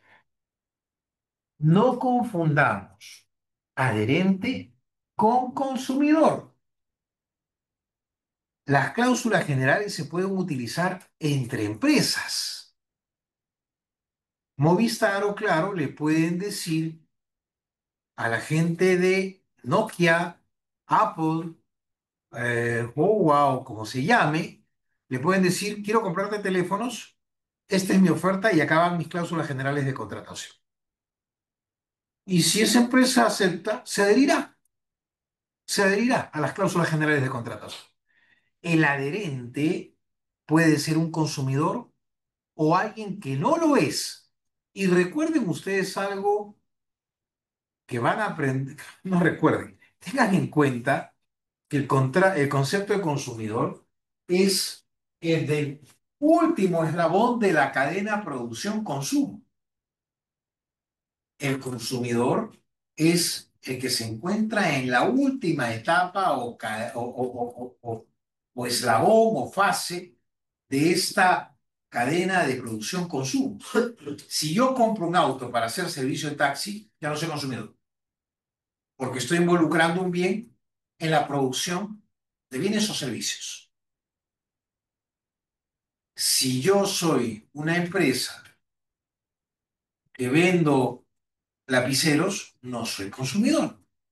Pero si yo soy alguien que compra un televisor para ver cable, streaming en mi casa, soy consumidor, porque soy el último eslabón de la cadena producción-consumo. Si involucro un bien o un servicio para producir otro bien u otro servicio, no soy el último eslabón. No soy el que está en la última fase de esa cadena, proceso o secuencia. Consumidor es el usuario final, el que lo utiliza para sí o su entorno doméstico o social. Ve, Y si fuera algo tan fácil como, no sé, vender cositas, galletas a familia, todo chiquito. Igual sería dejando de ser un... habría que ponerle más elementos a la definición. Por ejemplo, tendríamos que decir que el proveedor, que es lo opuesto al consumidor, es el que se dedica habitual y profesionalmente a eso. Tú no lo haces ni habitual ni profesionalmente. Cocinaste esas galletas para venderlas en tu entorno familiar. ¿No es cierto? Entonces, oye, le causaste un daño a tus sobrinos porque se han intoxicado. No te van a llevar al Indecopi afirmando que tú eres proveedor y que ellos son consumidores. Seguramente el reclamo quedará a nivel civil más que a nivel de normas y legislación de consumo. Pero eso es un buen ejemplo porque te das cuenta cómo entre particulares que no son ni proveedores, sino que todos son consumidores, no se va a aplicar la legislación de consumidor. La legislación de consumidor se da cuando estamos frente a un proveedor con el cual tenemos una relación de un contrato de consumo y en el que él actúa de manera habitual y profesionalmente como proveedor en el mercado. Maca. No, porque, por ejemplo, no sé, para una opinión. Ah, ese sí es proveedor. Ese sí es proveedor. Pero me refiero, por ejemplo, pues los catering, me imagino que tienen diferentes proveedores. Sí, entonces, correcto. ¿para quién van a contratar el catering o para el proveedor que le dio los sándwiches? A ver, cuando entramos en el mundo del consumo, lo que voy a decir es algo que es real y que voy a tratar de explicárselo porque lo que voy a decir tiene que ver con la llamada responsabilidad contractual que ustedes ya le estudiaron cuando vieron inejecución de obligaciones y con la llamada responsabilidad extracontractual.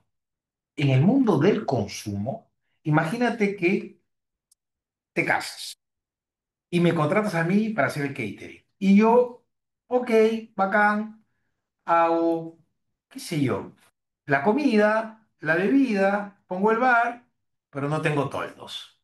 Entonces, para los toldos, contrato a Carla. Y para el piso que va, donde va a bailar todo el mundo, contrato a Nicolás. Tú, Maca, eres la novia, invitas a tus amigos y se celebra la ceremonia y la fiesta, y resulta que se caen los toldos. El personal que puso Carla no se dio cuenta que tenían que poner mayor seguridad y los toldos se caen. Y eso le produce daños a mucha gente. Y el piso que Nico había puesto donde la gente se pone a bailar era de madera que no estaba muy bien reforzada. Se caen los toldos y se rompe el piso. Gran problema. La pregunta es, tú, Maca, contrataste a Yuri y Yuri subcontrató. ¿Quién responde? Yo. Pero si tú quieres demandar a Nico, quieres demandar a Carla, te podrían decir, oye, ¿responsabilidad contractual o responsabilidad extracontractual? En el mundo del consumo eso ya no sirve, ya no importa. Si lo que hizo Carla o lo que hizo Nico te causó daños, tú me puedes demandar a mí o puedes demandarlos a ellos o puedes demandarnos a todos solidariamente, porque todos hemos formado parte de ese producto final que te hemos dado, tu recepción. Que sería un catering. Exactamente. El catering que se comprometió a poner todas estas cosas. Entonces, en el mundo del consumo, siempre hubo esta discusión que obedece a dos precedentes, uno americano y otro inglés, pero que en nuestros países se ha aplicado de manera muy tardía. En Estados Unidos me parece que fue el caso de un dealer, sí, de un dealer de venta de autos, que vende un auto que tenía problemas y el conductor sufre un accidente y sobre todo quien sufre más daños es la esposa del comprador. Pero este señor lo que hizo fue demandar no a quien le vendió, sino al fabricante. Me parece que era la Buick. Es un auto que ya no se produce más. Y en todas las instancias dijeron, no, no, no, no, no, este señor no tiene trato con el fabricante, sino con el dealer. Sin embargo, cuando llegó a la Corte Suprema de los Estados Unidos a la federal, le dan la razón y le dicen, quien pone un auto en venta en el mercado genera riesgo y peligro y no importa si tiene o no relación con quien ha comprado el auto. Igual pasó en un caso inglés. Son precedentes que han hecho que en materia de consumo no importe quién venda, sino que todos los que han participado en la cadena de comercialización sean solidariamente responsables. Es decir, Mitsubishi Japón puede ser responsable solidariamente para la ley peruana si me compro un Evolution y el Evolution tiene problemas y sufre accidentes. Para la ley peruana es así. O sea, en el derecho al consumo, ¿qué se busca, chicos? Facilitarle los reclamos al consumidor. El consumidor es un combatiente de pequeña escala, es un reclamante que no tiene la misma fuerza ni recursos que un proveedor para hacer valer sus derechos cuando estos han sido de alguna manera lesionados. David y Goliat. Entonces la idea es que la legislación no trate de igualar y no les diga, oye, ¿sabes qué? Yo, ley peruana del consumidor, voy a darles el mismo poder de negociación al proveedor y al consumidor. Eso no hacen las leyes. Las leyes protegen los casos en el derecho al consumo, pidiendo información, pidiendo transparencia, pidiendo claridad y evitando que se trate de avasallar los derechos al consumidor, que son derechos que están además reconocidos generalmente de manera clara en una ley sobre esta materia. Pero lo que quería decir es, no confundamos adherente con consumidor. Hay adherente a cláusulas generales de contratación. Cuando la universidad quiere comprar computadoras y las compra, qué sé yo, a Lenovo, a IBM, Acer o Compaq o como se llame, la empresa que las comercializa va a decir, ok, Universidad Lima, acá van mis condiciones generales de contratación. Oye, no me gustan. Sorry, yo se las aplico a todos mis compradores, individuales o corporaciones. Y tendrá que hacerlas. Y tendrá que hacerlas. ¿O ustedes creen que cuando la universidad se suscribe a Netflix para que ustedes puedan ver streaming cuando descansan, la universidad se pone a negociar con Netflix? No, tiene que adherirse. Entonces, hay adherentes que no son consumidores, pero el consumidor siempre es consumidor y adherente. ¿Ok? Entonces, ¿por qué les hago esta referencia? Porque el código de consumo se aplica a favor de los consumidores, pero el consumidor también puede aprovechar lo que dice el Código Civil.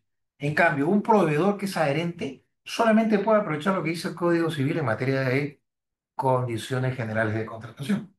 No puede irse al Código de Consumo. Claro, ya nosotros hemos abierto una puerta chiquitita y hemos dicho que las pequeñas empresas y a veces las medianas pueden calificar como consumidores, porque han habido algunos casos, unos leading cases en Indecopy, en los que se ha reconocido que hay determinadas empresas que por su estructura, por su dimensión, no tienen la capacidad de procesar y analizar la información del producto o del servicio, y por eso tienen vulnerabilidad, que yo la llamaría informativa. Entonces, esa vulnerabilidad informativa es lo que ha hecho que de alguna manera el Indecopi diga las pequeñas empresas, pese a que son empresas y pese a que compran bienes o contratan servicios para involucrarlos en un nuevo proceso, pueden ser asimilados a un consumidor. Pero es la excepción, chicos. Entonces, para no... A ver, ¿sigo o no sigo? Pues voy a entrar el código, me voy a tomar como una hora. ¿Sigo o no sigo? A ver, voy a cerrar la clase, pero voy a decir algunas cosas. Ya. A ver, me hubiera gustado mandarles otro trabajo más para el examen. Quería mandarles dos más, pero sé que están complicados. Lo que pasa es que hay un artículo de La Puente, las dos cosas que le dice están en blanco. Si lo quieren leer, no los voy a pedir más. Un trabajo mandó el de La Puente y Lavalle que se llama Las cláusulas generales de contratación y el derecho al consumidor, donde hace esta diferencia que estamos haciendo. Y hay otro trabajo que se llama La oferta al público y la oferta a los consumidores, escrito por mí, donde hago estas diferencias que las vamos a ver en la próxima clase. ¿Por qué? Se los comenté en la clase pasada. Pero vamos a ver cuando entremos la próxima clase al código de consumo. Una oferta masiva puede ser o bien una oferta al público de aquellas del Código Civil que vale como una invitación a ofrecer. Pero una oferta masiva en el mundo del consumo no es una invitación a ofrecer. Vale como una oferta vinculante. Por eso es que yo las clasifico como ofertas masivas, son la oferta al público del Código Civil, que hoy en día tiene un valor o una aplicación residual, chicos, muy reducida. Porque quien hace ofertas masivas, ¿para qué lo hace? Para ganar más consumidores. Entonces, las ofertas a los consumidores no tienen el valor de una invitación a ofrecer para el mundo del consumo. Son ofertas vinculantes. Y ojo, no es necesario que se diga en el anuncio, en el spot, en la declaración o en lo que fuere, que es una oferta. Cualquier anuncio que tenga como propósito comercializar bienes y servicios va a tener el carácter de oferta. Un aviso en una calle, un cartel, un spot publicitario, aparición no sé, digamos, lo que aparece en redes, ¿cierto? O a veces cuando ustedes están por la calle y ven esos camioncitos con dos, eh, digamos, avisos luminosos a los costados. O cuando les reparten volantes, brochures, trípticos o dípticos ofreciendo un producto, todo eso son ofertas. Todo eso son ofertas masivas que son más bien consideradas como ofertas a los consumidores, no son ofertas al público.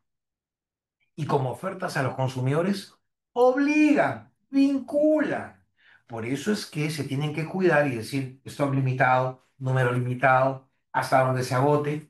O por ejemplo, las inmobiliarias que sacan brochures, trípticos, que suben fotos a sus páginas web. Miren, curiosé, ¿qué van a ponerle abajo como llamado? Fotos referenciales. Porque hemos tenido casos y casos, ¿no? Oye, pero tú en la publicidad pusiste que iba a tener piscina y al final no tiene. No, no, ya en realidad tuve que cambiar el proyecto. Ah, ok. ¿Avisaste a los consumidores que compraron con la publicidad de piscina? No, ya no, le avisé a los otros. Ok, anda al Indecopy y en el Indecopy se lo levantan en peso. Mac. Es que es engañosa. Exactamente. Como mucha gente ha dicho, Orson Welles decía que la publicidad es el reino del engaño. Y en efecto, la publicidad hoy en día está muy regulada. ¿Por qué?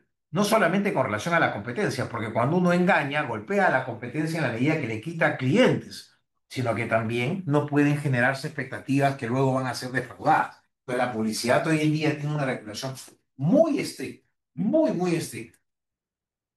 Claro, sale pues el aviso, qué sé yo. De estos casos hay muchísimos, ¿no? Tantas pizzas por tanto, o sea, hay N de casos en el Indecopi, o por ejemplo, lo que antiguamente se hacía mucho uso, la legislación se ha ido poniendo más dura, del famoso asterisco, ¿no? Pasaje KLM, que es un caso famoso, pasajes a Europa, $400. Madre. $400. Acostadito, casi imperceptible un asterisco. El asterisco te mandaba al final de la página y en una letra de 2 o 3 de tamaño, Arial o lo que fuere, que no la lee ni Superman, te ponían todas las exclusiones, exoneraciones y requisitos para acceder a un pasaje de $400 y de vuelta de Europa. No existe. ¿Cierto? Entonces, esa publicidad es publicidad engañosa, mentirosa, que genera falsas expectativas porque sale una cosa y luego comienzan las excepciones. Entonces, todo eso hoy está muy regulado porque son ofertas a los consumidores. Y fíjense algo que es bien importante, chicos, ¿ya? En una oferta al público yo puedo tener la tranquilidad, en la oferta al público que es de aplicación residual y que es la que regula el Código Civil, en esa oferta al público yo puedo tener la tranquilidad que vale como invitación a ofrecer, salvo que yo diga que vale como oferta. Puedo tener la tranquilidad que no voy a tener problemas. Pero en una oferta a los consumidores, yo no puedo decir, por si acaso, esta oferta equivale a una invitación a ofrecer. No, un proveedor que formula una oferta masiva dirigida a los consumidores no puede decir que es una invitación a ofrecer. No puede, porque la ley de protección del consumidor dice equivale a una obligación que tiene que ser cumplida o satisfecha por el proveedor. Entonces, fíjense cómo estas leyes lo que hacen es imponerle contenido al contrato. ¿De dónde viene el contenido? De la publicidad. La publicidad obliga, ¿no? Antes decía la nobleza obliga, ahora se dice la publicidad obliga. Y es un mundo bien duro, ¿eh? Tenemos además incentivos perversos en la legislación de consumidor, porque el Indecopi le impone multas a quienes incumplen con las normas de publicidad, pero cuando quien denuncia es una asociación de consumidores, esa asociación se lleva una parte de la multa. Entonces tenemos todo el tiempo denuncia de las asociaciones de consumidores que revisan la publicidad hasta lo último que aparezca en ella. Y es Tremendo, chicos, porque son incentivos perversos que generan oportunistas en el mercado y que no les importa defender al consumidor, lo que les importa es recibir el porcentaje de la multa. Pero eso es lo que tenemos. ¿Alguna duda o lo suelto? A ver, chicos, ¿alguna pregunta? Si no, ya los libero hasta el próximo jueves. Ya vemos ahí, abordamos todo el tema de tratamiento de las condiciones en el Código Civil. Las condiciones generales de contratación. Ok, que tengan buen fin, chicos. Yo no sé cómo ustedes.